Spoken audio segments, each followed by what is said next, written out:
আজ আমার অনেক কষ্ট হচ্ছে। আমি আসবো না আর এই দূরপ্রবাসে। এত তাপমাত্রা আমার সহ্য আর হচ্ছে না। এমন কষ্টের দিন গুনতে গুনতে পার করে দিলাম 5টি বছর। আর কতদিন থাকতে হবে এই দূরপ্রবাসে? এই প্রহরের দিন আর আমার শেষ হচ্ছে না।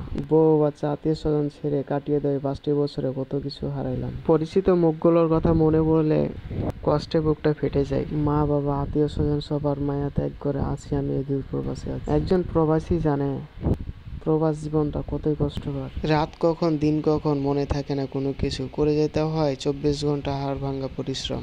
এমনও প্রবাসী আছে 16 ঘন্টা ডিউটি করার পর নিজেকে করতে হয় রান্না, দিতে হয় কিছুক্ষণ ফ্যামিলিতে সময়। আর ঘুমের কথা বাদই দাও, সেটা তো মারাই গেছে। এত কষ্টের পরেও তারপরও শোনা যায় প্রবাসীরা নাকি ভালো না, ঠিক মতো টাকা পয়সা বাড়িতে দেয় না, টাকা অপচয় করে বেশি। এত হাড়ভাঙ্গা পরিশ্রমের পরও যে কষ্ট না হয় যখন ফ্যামিলি থেকে শুনে কি যে তুই ঠিক মতো টাকা দিস না, টাকা অপচয় করিস বেশি, তখন এতটাই কষ্ট হয় একজন প্রবাসীর। দেশে থাকা মা বাবা ভাই বোন আপনাদেরই বলতেছি আমি, তাদেরকে কোনো সময় মানসিক প্রেসার দিবেন না। আপনি মনে রাখবেন একজন প্রবাসী তার নিজের জন্য কোনো কিছু করে না, যা কিছু করে আপনাদের জন্যই করে। তাদেরকে উৎসাহ দেন, তাদেরকে বুঝতে দেন তাকে নিয়ে আপনারা ভালো আছেন।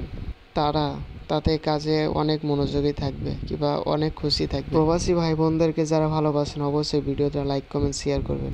এখানেই বিদায় নিচ্ছি, আল্লাহ হাফেজ।